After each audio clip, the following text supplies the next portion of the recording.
Hello Hearthstone fans and welcome to the Skype One Nation of Gamers Hearthstone Academy Daily Recap for December 10th. I am Astrogation joined by Ray C and we're here on behalf of Gamer Sensei and we'll be bringing you a daily summary of questions and discussion topics from the Hearthstone Academy Skype group. If you're looking for other passionate players to chat with about Hearthstone, you can join the group by simply adding Gaming with Skype on your Skype account. You'll also be entered to win a coaching lesson from either Striveco or Frozen taking place on December 13th and 15th, as well as other giveaways. You can check out skype.onog.gg for more details.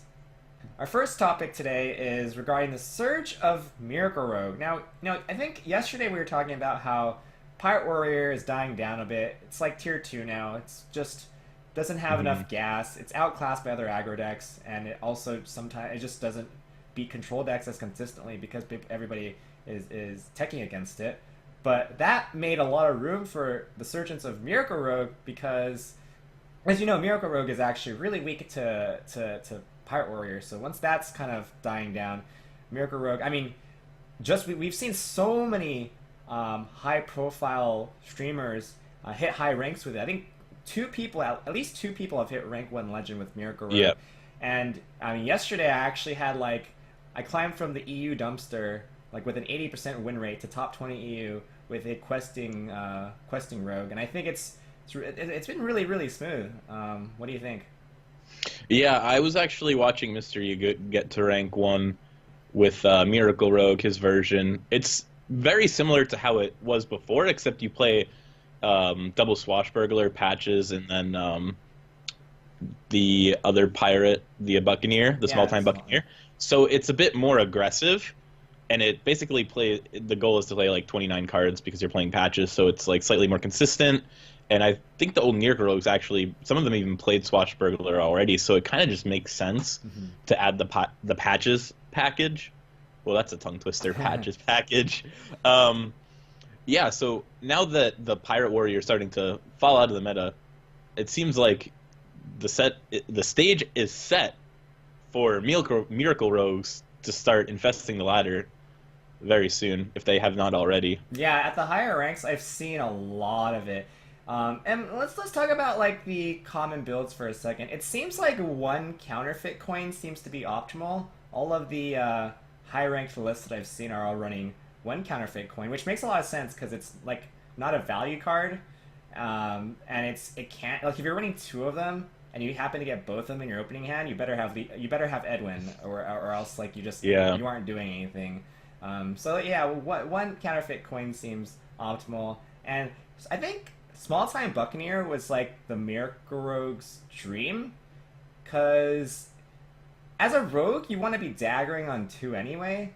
So if you play that on turn 1, pull Patches, it's like you're getting a free Flame Imp with a 1/1. Alright, so you're getting a 1-mana Flame Imp with a 1/1, and you're not doing damage to your own face. It's so crazy, and it applies so much pressure so that when you are going for the Leroy combo or whatever, you end up it's so much easier to get them in reach.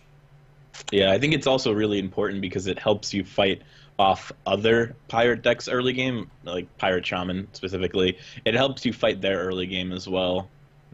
And you have cards like Backstab, and obviously anytime you get an insane Van Cleef with counterfeit coin, sometimes you just immediately win the game on turn 1. There's so much more burst potential from this deck than the other deck. Just so much more explosive starts that you can have now.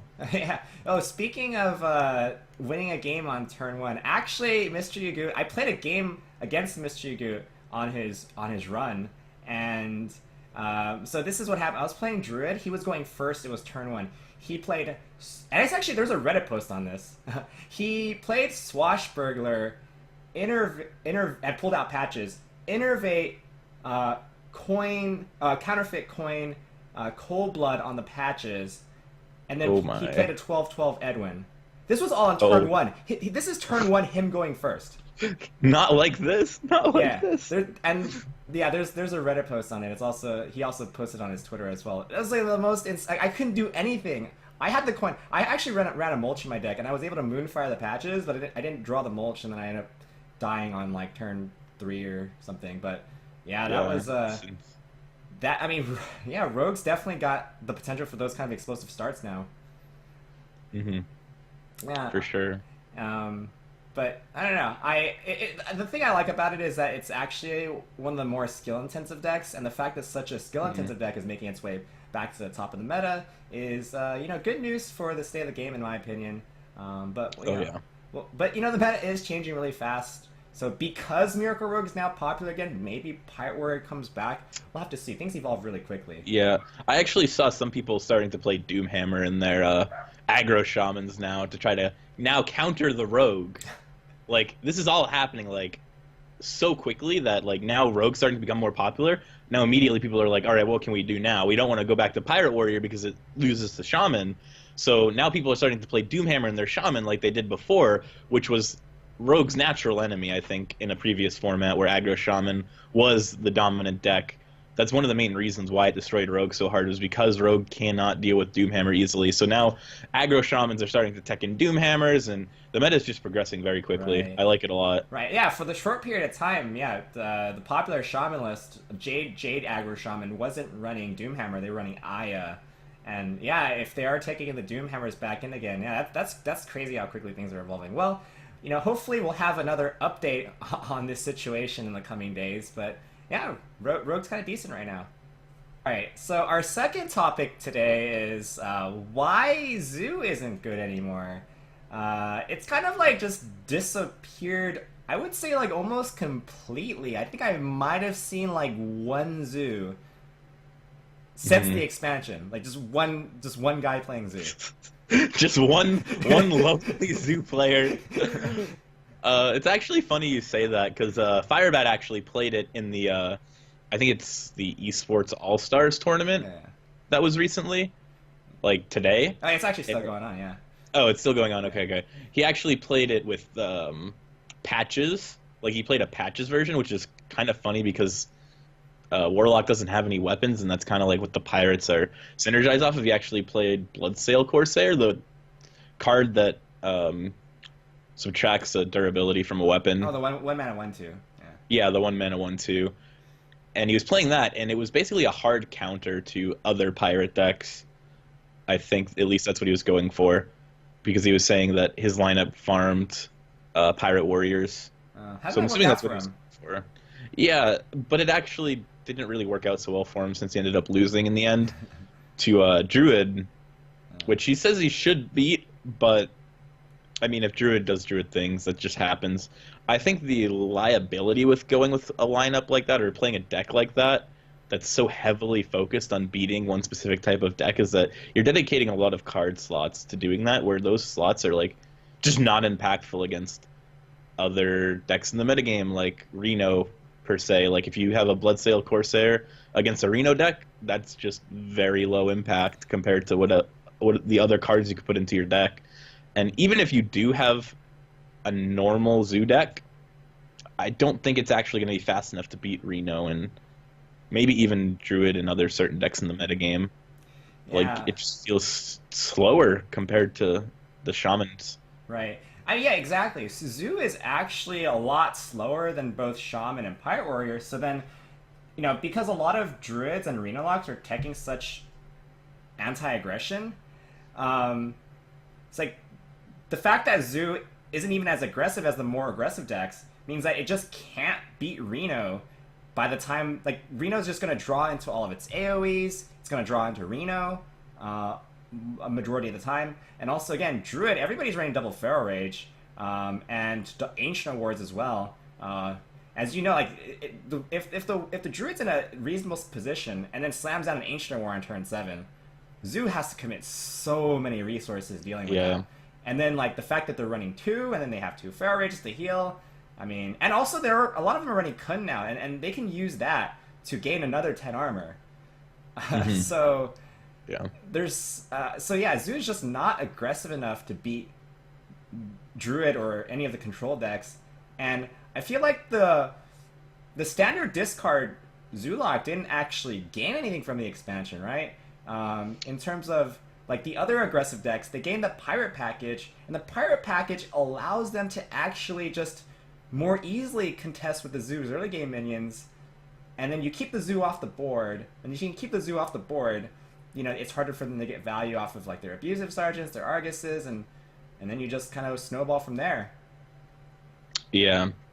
Unless you're going with a demon package that plays the new potion, the demon potion, and like maybe some of the new demon cards, Zoo didn't really gain much as an archetype unless you're going with something a bit off meta like the patches package or something like that, like Firebat did. Mhm. Otherwise, it just feels very lackluster right now, and it's just probably not going to be a part of the metagame until somebody maybe figures out like some type of mid-rangey demon variant or something along those lines. Yeah, it's kind of interesting because I've been playing Hearthstone for over 2 years, and this is the first metagame, I think, where Zoo has been completely unplayable. I think Zoo has been a staple in Hearthstone since beta, since the inception of the game, right? Yeah, I actually remember like distinctly when like Zoo was first becoming popular. I believe Raynad actually popularized it. I I laugh because like the meme is that Raynad made every deck, but I think he was actually one of the first people to popularize the Zoo archetype, and the name comes from the Magic deck Oh. Zoo. He actually, because Raynad played Magic before, it's a similar play style, so that's where he like kind of adopted the name from. So it's just kind of funny to go back and just think when I first started, even like I didn't even play back then. I just like watched it because I didn't have access to the beta. So it's kind of funny that you mentioned that. It's true. Ever since I can remember, like just seeing Hearthstone, like Zoo was a thing with like Shield Bearer and just what's the? It was like a 3/3 that buffed a creature for +1/+1 back then, stuff like Yeah, that. I mean, people, yeah, Sun Cleric, and people were Yeah. running the 3/1 Divine Shield too, Scarlet Crusader. Those Hmm. were interesting times, but yeah, this is the first metagame, like ever, where Zoo is actually just not at least a tier 2 deck. I wouldn't say like Zir might be like tier 3, tier 4 right now. I mean, that's just how bad it is, right? Um, Yeah. but that's the way it is right now. Again, maybe somebody innovates a new, slower, mid-rangey variant, but I don't know. Hopefully, I personally like Zoo, so hopefully they get some new tools in the next expansion. But for now, Zoo's a bit dead, and well, rip Zoo. Thanks to everyone in the Hearthstone Academy Skype group who participated, and if you love Hearthstone, we'd love to have you join the conversation as well. Simply add Gaming with Skype on Skype, and you'll be added to the Hearthstone Academy Skype group. Get in there and participate, and your discussion topics may be selected for tomorrow's episode. And if you're interested in joining the best esports coaching platform in the world, where you can get coached by myself, Ray C, and numerous other amazing sensei, make sure you sign up for Gamer Sensei using the promo code ONENATION for 25% off. That's One Nation, all caps, all letters, no space. Thanks for watching, and we'll see you tomorrow.